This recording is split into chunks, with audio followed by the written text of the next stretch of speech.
No one asked why her accent was shaped like two coasts pressed into a single voice, but everyone listened when she mispronounced Bordeaux. The polished hush of the Crescent Room was a far cry from where Elena Brooks had once debated phonetic shifts in Mandarin under flickering lecture hall lights. Here, the clink of crystal and low baritone laughs filled the air like the hum of entitlement. Mahogany walls, gold sconces, tables dressed in white so crisp they looked ironed with steam and power. She stood just outside the kitchen doors, adjusting the stiff collar of her uniform. Navy waist apron, white blouse, not a wrinkle out of place.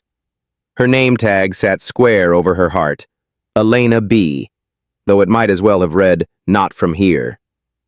The server's entrance smelled of truffle oil and burnt espresso, but beneath it lingered something sharper, performance anxiety masked in perfume. Elena, table 12, corporate party, VIP, and no, creative interpretations of the wine list tonight. All right? Manager Dwight tapped his pen against his tablet without looking up. Stick to the basics. Yes, sir. His eyes flicked to the journal peeking from her tote bag. Business Mandarin notes tucked beside a vintage volume on linguistic cognition. He clicked his tongue. And leave the classroom in your locker.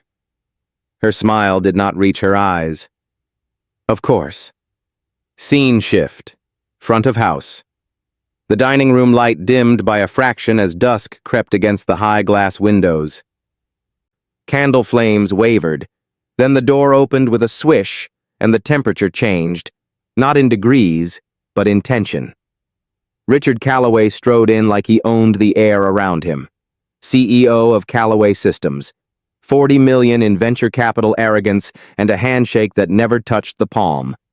He walked with two associates and a man of quieter posture, Jun-Ho Park, VP of engineering from a Korean tech firm. The real reason tonight mattered. Smile wide, everyone, Dwight muttered to the servers. This is the big one.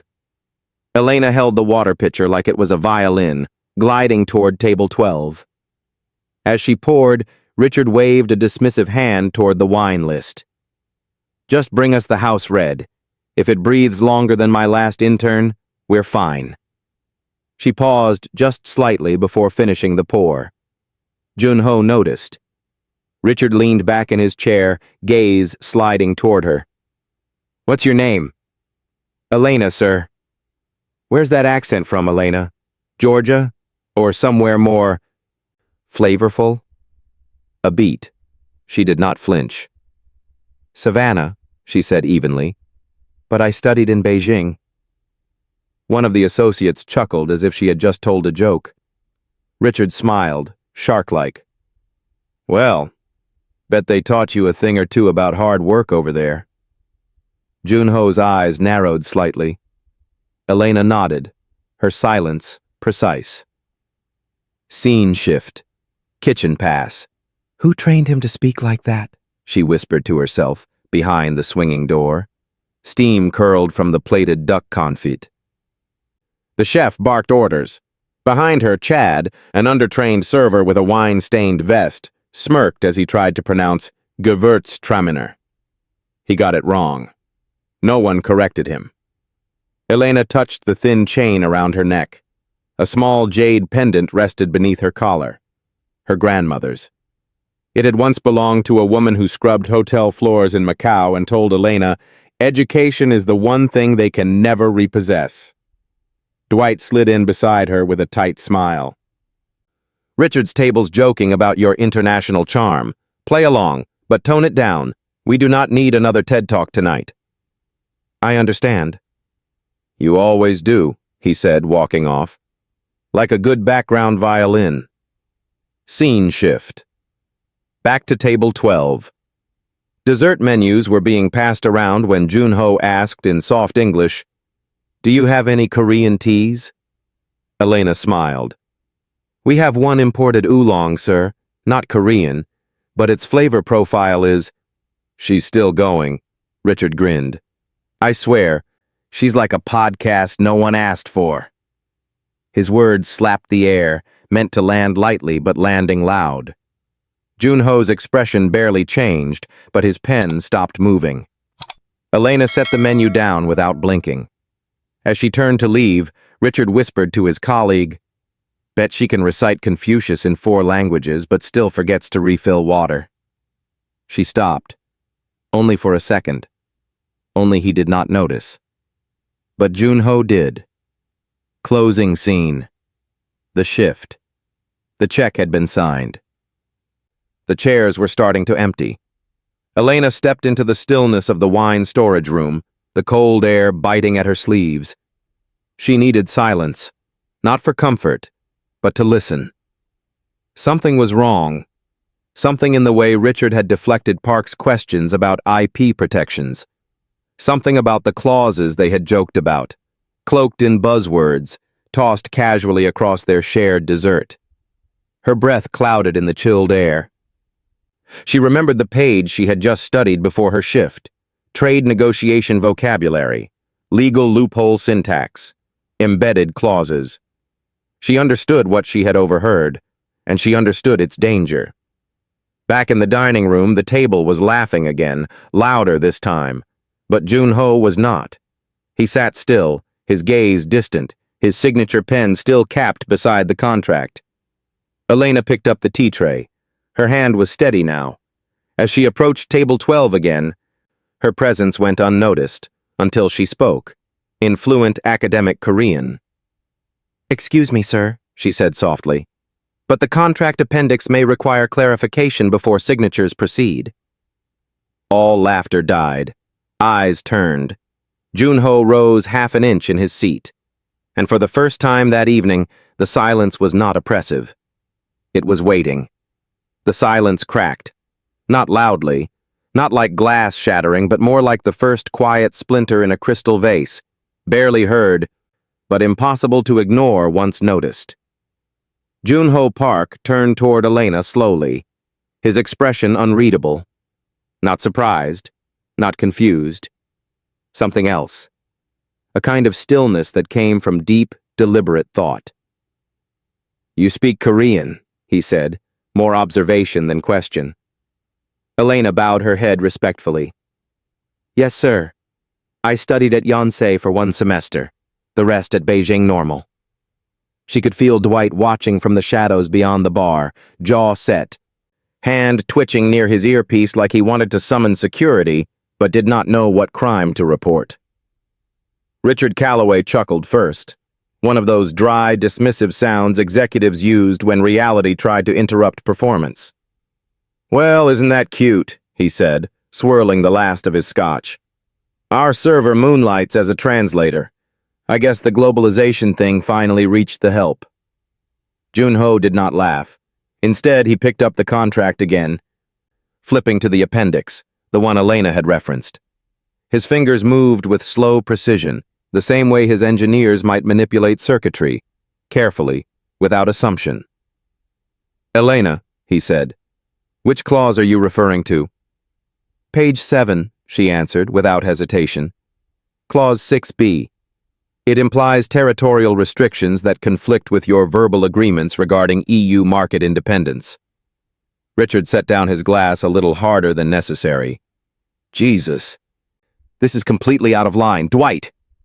The manager appeared instantly, face pale. "Remove her," Richard barked. "Now!" Dwight moved toward her, but Junho raised one hand. Not a loud gesture, not aggressive, just final. "She will stay," he said quietly. For the second time that night, silence fell. Scene shift. Back hallway. The hallway behind the main dining room was a narrow tunnel of exposed pipes and muted wallpaper. Elena leaned against the wall. Her breath caught halfway between fight and flight. Across from her, Dwight stood with his arms crossed, lips pressed so tightly they looked bloodless. "What the hell was that?" Elena did not answer immediately. She stared at the floor, at the scuff marks left by years of footsteps just like hers, workers who moved quickly, spoke softly, and left no trace. "Do you understand what you've done?" Dwight hissed. "This is a lawsuit waiting to happen. You embarrassed him." You embarrassed us. I told the truth. He leaned in. You made it personal. You humiliated a client. You're replaceable, Elena. Remember that. She looked up at him then, not with defiance, but with something sharper. Clarity. Then replace me. Before he could respond, a voice echoed down the corridor. Elena Brooks? She turned. Junho Park stood at the threshold, his posture composed, his tone polite, but with the weight of someone used to making billion-dollar decisions without blinking. Would you join me, please? He asked. Scene shift. Private dining alcove. The lighting in the private alcove was lower, warmer, as if designed for conversations that mattered.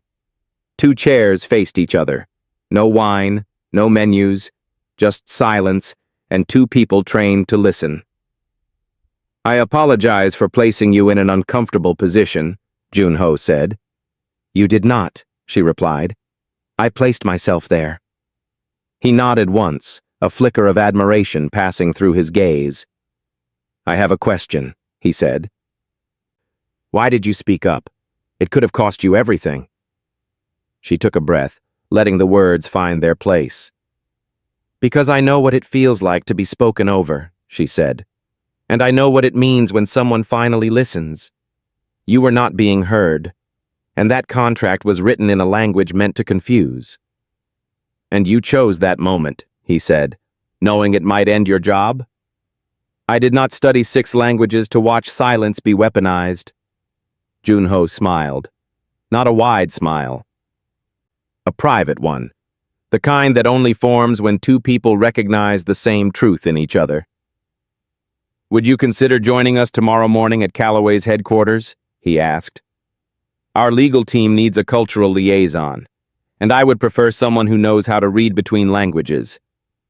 Her heart skipped, then raced, then steadied. I would be honored.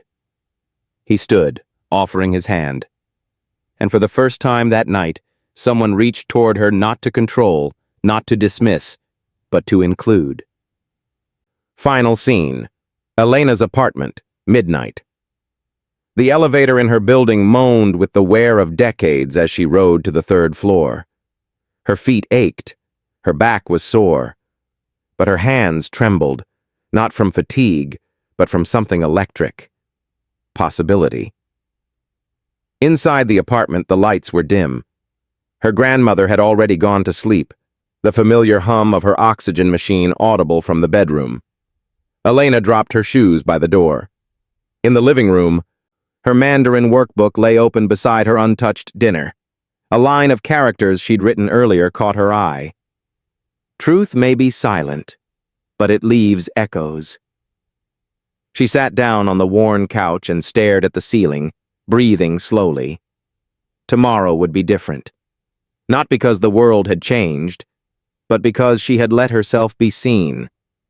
The city looked different from the 43rd floor. It was early, just past dawn, and light seeped through the floor-to-ceiling glass like it had been filtered through ambition. Every pane reflected a version of the world below. Cars in slow motion, buildings without names, people moving like they were late for something that would not wait. Elena Brooks stood just outside the Callaway Systems boardroom, her breath shallow, her blazer a half-size too tight across the shoulders. It was the only formal suit she owned, the same one she had worn to her graduation ceremony, to her last job interview, and now into a room that had never been meant for her. A receptionist offered her a paper-thin smile and returned to typing, never asking why she was there, never assuming she belonged. That part had not changed. Inside, voices murmured. Paper rustled, the sound of polished shoes against marble. And then, Elena Brooks, came a voice. Male, clipped, American. She turned. A tall man in a charcoal suit stood before her, holding a leather portfolio with Callaway's gold-embossed logo. He looked at her name tag like it was a typo. Mr. Callaway is ready. Scene shift. Executive boardroom. The room was built to intimidate. Long mahogany table, Wall-mounted LED displays glowing with financial graphs, chairs that looked more sculptural than functional. The air carried the faint scent of pine-scented polish and expensive decisions. Junho Park sat at the far end, calm and composed, scanning a printout. Around him were 5 executives from Callaway Systems. Elena recognized none of them by name, but all of them by type.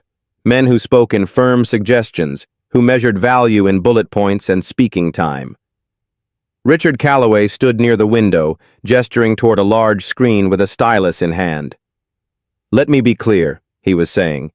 "This partnership benefits both companies, but it hinges on speed. We cannot afford linguistic lag." Junho responded quietly, "And yet speed without precision is how trust fractures." At that, Richard turned to the new arrival. "And this must be the translator," he said, his smile tight. "Miss Brooks," Junho corrected gently. "She is not a translator. She is a cultural liaison and a specialist in cross-market communications." Richard's smile barely twitched. "Right." He gestured to an empty seat 2 places from the head of the table. "Please, join us." Elena walked carefully, shoulders back, spine tall. As she sat, she could feel the eyes, not hostile, not warm, just measuring, calculating. Scene shift. Negotiation begins. The next hour unfolded like slow chess. Richard spoke in polished confidence, his voice wrapping the room in assurance. The American executives nodded rhythmically, like metronomes set to agree. Junho, however, watched, and when he spoke, his words were deliberate, sometimes pausing to confirm with Elena. It began with a single clause. "Section 9.4, Junho said. "There is ambiguity regarding proprietary rights in derivative systems." One of Callaway's lawyers waved a hand. "Standard language. Boilerplate." Elena leaned forward. "May I clarify?" The room paused. She opened the document, running her finger along the dense paragraphs. "This clause uses broad language that may allow Callaway Systems to claim ownership of innovations developed independently by Han Tech, if they are later integrated, even retroactively, into the partnership's ecosystem." One of the executives scoffed. "That's a stretch." "It is also legally plausible," Elena said, "especially in cross-jurisdictional arbitration." The room quieted. Junho gave her the smallest nod. "Continue." Scene shift. Internal tensions. An hour later, the room broke for coffee. Elena stood near the side table, pouring herself a cup with careful hands. One executive approached her. He had the look of someone who knew how to make people feel grateful for being acknowledged. "You're sharp," he said, stirring cream into his mug. "Very sharp." "Thank you." "You know, people like you," he said, pausing, "often stay in the background too long, until someone with vision gives them a ladder." She smiled politely. "Sometimes people build their own." The compliment curdled. He nodded once and walked away. She sipped her coffee and let the heat ground her. The cost of being noticed was subtle but heavy. She could feel it settling in her shoulders, the weight of being visible, of being a disruption that refused to be filed away. Across the room, Junho was watching. Not in judgment, in recognition. Final scene, back on the street. By noon, the meeting adjourned with tentative agreement on revised terms. Elena was thanked, polite handshakes all around. But no one asked for her card. No one said the words out loud. "You belong here now." Outside, the sun had risen fully. Midtown hummed with the late morning rush. Taxis blared, crosswalks filled with suits and sweat and second chances. She walked down the steps slowly, the click of her heels steady against the concrete. Junho caught up with her near the corner. "Elena." She turned. He handed her a small white envelope. No logo, no title. Inside, a plane ticket, Seoul, and a note. written in ink, Korean script, simple and clean. Come build something that cannot be ignored. She looked up, eyes wide. It is an offer, he said, not a demand. But we could use someone like you. She looked back down the street, toward the noise, then toward the sky, where the high-rise windows reflected a world she no longer waited to be invited into. Let me think about it, she said. Of course. He smiled. And as he disappeared into the crowd, Elena stood still, half in one world, half in the next, but not invisible. Never again. The envelope sat unopened on her kitchen table for 2 days. Elena Brooks moved around it like it was a live wire, present, silent, humming with the possibility of change. She cooked beside it, paid bills beside it, studied her Mandarin flashcards beside it. But she never touched it again after slipping the plane ticket back inside. The corner of the envelope curled upward slightly. A reminder. An invitation. A test. Outside, the summer heat baked the sidewalk until it shimmered. Inside, the fan buzzed in the window, stirring the heavy air. Her grandmother sat in her chair by the window, crocheting slowly, the yarn pulling between her stiff fingers like thread from memory. You've been quieter than usual, her grandmother said, without looking up. And that's saying something. Elena smiled faintly, setting down her tea. I had a meeting, she said.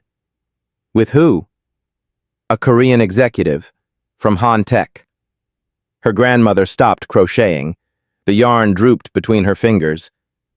You speak Korean now? Enough. Silence stretched. Do they know about your papers? Her grandmother asked finally. Elena blinked. No. Then they do not know all of you. Her grandmother reached for her tea with both hands, slow and careful. The chipped mug made a soft sound against the saucer. Opportunity comes in different costumes, she said. Sometimes it wears a name badge, sometimes a uniform, sometimes it wears silence. But it always knocks. I do not know if I am ready to open the door, Elena whispered. Her grandmother looked at her then, truly looked. No one ever is. But the ones who answer? They are the ones who leave it open for someone else. Scene shift. Night. Elena's room. That night, Elena sat on the edge of her bed, the city's glow seeping through the blinds. Her journal lay open in her lap. Not the restaurant schedule, not the Mandarin flashcards. The other one, the private one, the one with a cover softened by hands too often clenched. She turned to a blank page. She wrote, Fluency means nothing if your voice still shakes. And beneath that, but silence costs more. Her fingers hovered, then moved again. I wanted a life where language connected people. Instead, I translated disappointment into obedience. She closed the journal gently, as if afraid to wake something. The envelope still sat on the table, untouched. Scene shift. The restaurant, one last time. Elena arrived an hour early. She was not on the schedule. She did not clock in. She just needed to see it again. The crescent room was empty, the white linens crisp, the silverware placed with military precision. It always looked like a place ready to perform grief. Beautiful, expensive grief. She stood near table 12, the corner booth, the site of her undoing and transformation. Dwight appeared in the reflection of the glass divider. You're not on call, he said. I know. You're not supposed to be here. She turned to face him. I know that too. He crossed his arms. The air between them thickened. Do you want to be fired? He asked. I already quit. Silence. Then, you could have told me, he muttered. Told you what? That you spoke Korean, Mandarin, that you were more than a server. She tilted her head. You never asked. He shifted uncomfortably, but said nothing more. Scene shift. Elena's apartment. After midnight. She sat cross-legged on the floor, the envelope in her hands. She opened it slowly this time, as if unwrapping something fragile. The plane ticket gleamed under the low lamplight. Departure, JFK. Arrival, Incheon International. A single-page itinerary, business class, one way, no instructions, no demands, just space. A blank page waiting for her ink. Her eyes welled, but she did not cry. Instead, she stood, crossed the room, and pulled her grandmother's framed photo down from the bookshelf. It was old, creased at the edges but sharp in the center. Her grandmother as a younger woman, standing in front of a textile mill in Mississippi, holding a clipboard like a sword. "I won't leave," Elena whispered to the photo. "I'll rise." She packed in silence, folding clothes with care. Her hands were steady. Her shoulders, finally, were light. She left the journal open on the table. The last line she wrote read, "I was never background noise. I was always the language of change." The air and soul hit her like an unfinished sentence. Warm, wet, waiting. Elena Brooks stepped out of Incheon Airport's glass cocoon into a city lit like circuitry. Skyscrapers rose in precise grids, every surface glowing in blue and white. The signage blinked in layered languages, Hangul, English, Mandarin, all stacked like subtitles in the sky. It smelled of rain on concrete, fried garlic, exhaust, and a tension that was not hostile, but alert.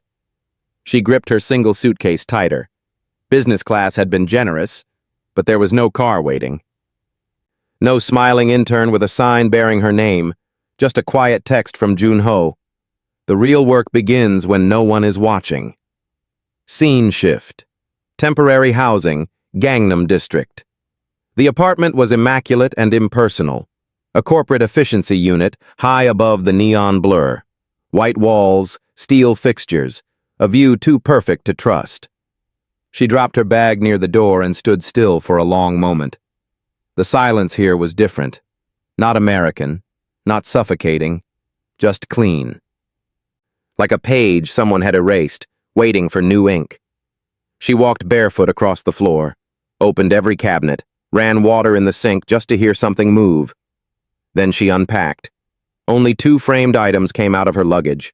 Her grandmother's photo, and her degree from Beijing Normal, still wrapped in the protective cardboard sleeve. She leaned both against the windowsill, 2 anchors in a city that did not know her name. Scene shift. Han Tech headquarters.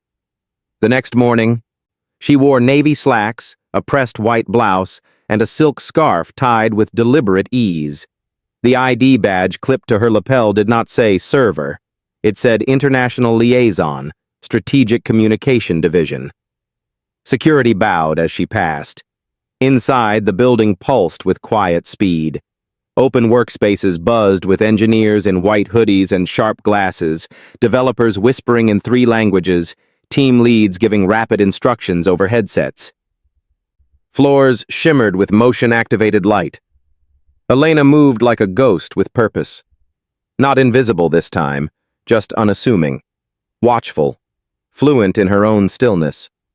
She met with HR, then operations, then legal. Each introduction brief, respectful. Her Korean was enough for greetings. Her Mandarin made colleagues pause. "You studied in Beijing?" one intern asked. "Graduated with honors," Elena replied without inflection. Jun-ho greeted her at noon. No grand welcome, no speech. He simply handed her a slate-gray tablet. "Your first assignment is embedded with the AI ethics team," he said. "They're negotiating a data partnership with a European firm. Misunderstandings are frequent." Elena accepted the device. "Do they know I'm coming?" He smiled faintly. "Not yet. That is what makes it valuable." Scene shift. Lunch break, rooftop terrace. She sat alone on the rooftop at 1:07 p.m., chopsticks in hand, staring out at the Han River slicing through the city below. Seoul moved like a system that had no use for hesitation. She had not spoken to anyone beyond introductions. She had not yet proved herself here. But the quiet did not feel cold. It felt precise. A woman approached, mid-30s, hair in a low bun, her lanyard reading, Director, Data Ethics. "You're the one from New York," she said, sitting without asking. "The one who embarrassed Calloway in his own boardroom." Elena looked up, still chewing slowly. "I facilitated clarity," she said. The woman nodded once. "I'm Director Yu. I reviewed your CV. You're overqualified and undercredited. That's useful. We have a problem with translation, specifically cultural translation. The French team thinks our position is vague. Our engineers think they're just being difficult. We need someone who understands why they're both wrong." Elena folded her napkin. "I'll need access to the full communication trail, emails, drafts, internal notes." "You'll have it." Yu stood. "Your reputation precedes you. I hope your discipline does too." She left. Elena turned back toward the city. Her heart was calm, not confident, just clear. Final scene. Night. Video call home. The screen flickered, then came to life. Her grandmother's face appeared, framed in warm lamplight, knit blanket tucked at her shoulders. "Have they realized what they've got yet?" she asked, eyes sharp despite the late hour. "Not yet," Elena said softly. "But they will." Her grandmother smiled. "Good. Remind them gently if you can, sharply if you must. I miss you. You're building something bigger than missing. Stay steady." The call ended. The silence returned. Elena moved to the window, now fogged by night. She pressed her palm to the glass and whispered Mandarin words from her graduate thesis, phrases meant to bridge misinterpretation. She did not feel like she was starting over. She felt like she was finally beginning. The conference room on the 18th floor had no walls, only glass. From three sides, Seoul sprawled outward like a living blueprint. The Han River to the west, the towered skyline to the north, and traffic pulsing through the southern expressways like veins. Inside, tension built word by word. Three executives from Han Tech sat at one end of the table, Director Yu among them. On the opposite side, two representatives from Mirai Data Systems, a French firm known for its clean compliance policies and colder temperament. In the space between them, contracts, coffee, silence, and Elena Brooks. She sat slightly off-center, her tablet in her lap, her expression composed. The others barely acknowledged her. To them, she was just a liaison. Background, functional, decorative, perfect. "Clause 12, began the Mirai rep, speaking in English touched with a clipped Parisian accent. "Still lacks a defined scope of use. We request formal limits on algorithmic replication across AI submodules." Director Yu responded flatly. "Our algorithms are modular by design. Any replication is incidental to system efficiency." The French delegate raised an eyebrow. "Your intent does not change legal exposure." There it was. Intent. Elena looked up. That word, so small, had become the wedge splitting the room. Scene shift. Elena's analysis. She tapped quietly on her tablet, scrolling through prior drafts. The wording was precise, legally sound, and completely tone-deaf. It was not what the Koreans had written that offended the French. It was how they had written it. No context, no hedging language, no grace. Where one side saw clarity, the other saw coldness. Where one saw efficiency, the other heard arrogance. This was not about translation. It was about culture wearing legal clothes. She leaned toward Director Yu and whispered, "You're being read as inflexible, not incorrect, just closed. The French are not rejecting your logic. They're rejecting your tone." Yu blinked. "We did not come here to apologize. You do not need to, but you might need to reframe." Director Yu leaned back, her eyes narrowing slightly. Then she nodded once, almost imperceptibly. Scene shift. Elena speaks. "May I clarify something?" Elena asked aloud, her voice level, soft. Both teams turned toward her. The French reps hesitated. "I am not here as legal counsel," she continued, "but I have reviewed both cultural frameworks represented in this agreement, and I believe the misunderstanding lies in the conversational structure, not the substance." The room paused. She gestured toward Clause 12. "This paragraph states that AI modules will self-optimize through recursion.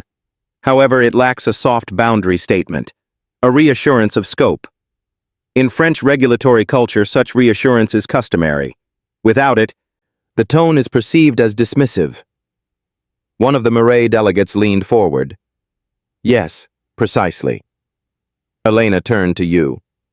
"The clause can remain, but if we add a single line, the parties mutually acknowledge the importance of transparency in derivative development, you signal respect without sacrificing precision." Silence. Then the French representative nodded. "Acceptable." You nodded in return. "Include it." The meeting resumed, quieter, less strained. And for the first time since entering the room, Elena was no longer invisible. Scene shift. Break room, 11:42 a.m. The espresso machine hissed in the corner. Elena stood alone, stirring a cup of green tea when one of the French reps approached. "You studied diplomacy?" "Linguistics," she said, "with a focus on cultural semiotics." He nodded approvingly. "Rare combination. Most people speak fluently but listen poorly." She sipped her tea. "That is why they speak so often," she replied. Scene shift. Han Tech, late evening. By 7 p.m., the office had emptied. Seoul's skyline twinkled outside like coded light. Elena remained in her glass-walled office, cross-referencing translated drafts. Her phone vibrated. A message from Director Yu. "Well done. That was a fire you put out with a whisper." She replied simply, "Some fires only need oxygen to stop burning." She stared out at the city. Somewhere below, millions moved through their lives unaware of the negotiation that had almost collapsed because one word lacked softness, because one culture did not bend and the other did not explain. But someone had listened, and someone had spoken. Final scene. Rooftop garden. Later that night, Elena climbed to the rooftop garden. The sky was black silk, cut by antenna and aircraft lights. She sat on a bench near the edge, journal in hand, pen steady. She wrote, "Today I did not demand space. I expanded it." They still look past me, but their words now move through me. Fluency is not translation, it is transformation. She paused, then added one last line. They do not need to see me to be shaped by me. The first compliment came as an afterthought. A department head, American, older, sharp-suited, passed Elena in the corridor after a team review and said without slowing, "Impressive instincts for someone not trained in strategy." He smiled. She did not. Scene shift. Han Tech internal review. It was quarterly alignment week. Han Tech's North American and East Asian units had converged for a 3-day summit in Seoul. The halls echoed with bilingual conversation, awkward coffee line banter, and the low thrum of performance anxiety. Elena had been asked to co-lead a breakout session, Bridging Multinational Risk in AI Deployment. She crafted the deck in silence. No animation, no drama. Just white slides with black text, and each word chosen like a scalpel. The room filled slowly. Some took their seats with polite nods. Others glanced at her and whispered. She was not introduced by title, only by her name. And still, when she began speaking, no one interrupted. She walked them through European compliance language, Korean tonal sensitivities, American urgency culture, the invisible grammar behind delay, escalation, Misread emails, lost deals. Miscommunication is not a language problem, she said quietly. It is an assumption problem. And for a full second, there was stillness. Then applause. But not all hands clapped. Scene shift. Private conversation. Later, near the elevators, a vice president from the Boston office pulled her aside. "Do not mistake visibility for protection," he said. "Some people are starting to feel displaced." She studied him. Early 50s, Harvard pin on his lapel, his voice low, like he was offering advice rather than warning. "Elena," he continued, "it is one thing to bridge teams. It is another to correct them in front of their leadership. It bruises egos." "I do not correct," she replied. "I clarify." He smiled as if that were quaint. "Just watch your rise," he said. "Sometimes the air gets thin up there." Scene shift. Director Yu's office. Yu poured 2 cups of barley tea, her movements slow but deliberate. "You're being watched," she said. "I have always been watched." "No, this is different. This is measured." Elena sipped her tea, letting the warmth settle her breath. "They say you're rewriting our negotiation protocols." "I am refining them." Yu gave a small smile. "Call it what you like, but it is not going unnoticed." She stood, walking to the window. "Power will tolerate fluency. It will even reward elegance. But it fears correction, especially when it comes from someone unexpected." "And am I unexpected?" Elena asked. Yu turned, gaze steady. "You were not in the blueprint." Scene shift. Call from New York. That night, Elena stepped out onto the narrow balcony of her apartment. The neon signs blinked behind her. On her phone, a voicemail played in her ear. It was from Richard Calloway. "I hear you're building bridges," he said. "Impressive. Unexpected. We should talk." No apology, no acknowledgement of their last meeting, just interest. She deleted the message. Final scene. Elena's office. After hours. The hallway outside was dark. Only her office glowed. Warm, soft, alive. She stood at the whiteboard, sketching a flow diagram of cross-cultural escalation models, symbols, arrows, conditional responses, the shape of chaos mapped into harmony. A knock at her open door. It was a young intern, Korean, quiet, hesitant. I watched your session today," she said. "I wanted to thank you." "For what?" "For showing us that we do not need to sound American to be understood." Elena stared at her for a moment, then said simply, "You never did." The intern bowed deeply and left. Alone again, Elena picked up her pen and wrote on the edge of the board, "Leadership is not volume. It is velocity and direction." She capped the marker and stepped back, letting the words settle into the quiet. She was no longer speaking just across languages. She was speaking through systems, and they were beginning to listen. The email came at 6:11 a.m. No subject line, no preamble, just a one-line message from Junho Park. It is time. Elena Brooks did not need clarification. She dressed deliberately, navy suit, soft-shouldered, tailored the way she could never afford back home.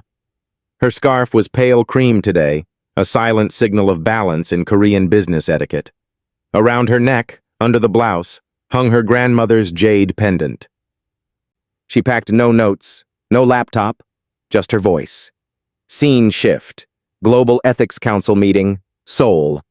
The room was oval, all glass and matte oak. A U-shaped table stretched around a central projection screen. Flags flanked the walls.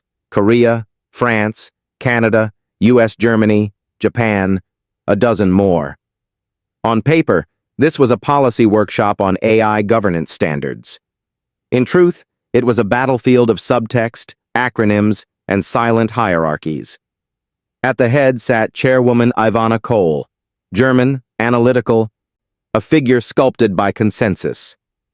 Elena was the youngest in the room, the only woman of color, the only participant without a title attached to her nameplate. Just E. Brooks, Strategic Liaison, Han Tech. When the floor opened for discussion, voices tangled. Each nation feared the same thing: irrelevance. Each executive disguised that fear in policy proposals. Language became weaponry, formal, technical, ornate. Elena listened and waited. When the chair finally called her name, it was with polite curiosity, as though expecting little but willing to endure. Miss Brooks, Han Tech has requested a perspective on Clause 19. Please proceed.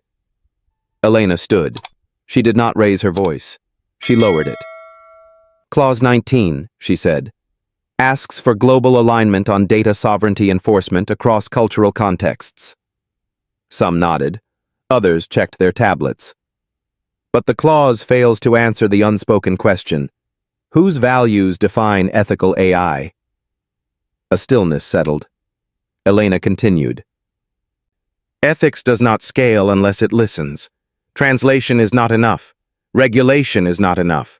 Trust comes from mutual fluency, legal, linguistic, and cultural. She paused. In Korean, there is no exact word for accountability. Instead, the phrase is kagimul jida, to carry responsibility. It implies weight, continuity, a burden you wear. She let that sit.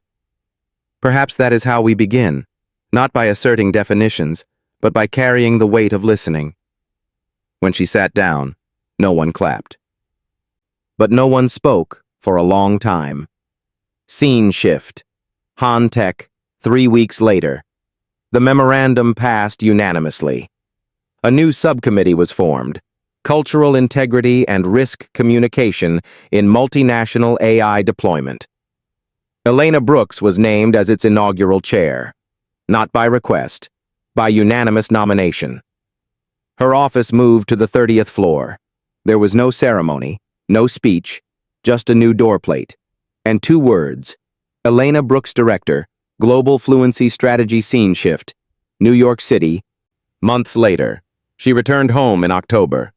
Han Tech had opened its U.S. East Coast satellite. The ribbon cutting was quiet, but the implications loud. Elena stood beside Junho, translating not words, but intention. Callaway Systems sent a representative, not Richard, but his silence had already said enough. After the ceremony, Elena rode the subway back to Harlem, where her grandmother now lived in a ground-floor apartment with a garden view. She brought a framed photo of her new office. Her name, her window, her place in the sky. Her grandmother held the photo for a long time before setting it down beside her mug. "You know what I see?" she asked. Elena shook her head. A girl who made herself permanent, without ever having to shout. Final scene. Seoul, rooftop garden. The sky stretched wide above the city, painted in bruised blue and gold. Elena sat on her usual bench. The rooftop now had more visitors, younger staff, interns, engineers, people who needed air and quiet. People who had heard her name and wanted to see where she sat. She opened her journal, now nearly full. She wrote, "Power is not a spotlight. It is a shadow cast by consistency. Respect is not given when you speak. It is earned when you listen and speak anyway. I was not a translation. I was the original." She paused, then added the final line, "I was never background music. I was the language of change." She closed the journal, stood slowly, and walked back into the building. The automatic doors opened without resistance, and for the first time in a long time, she realized, so had the world.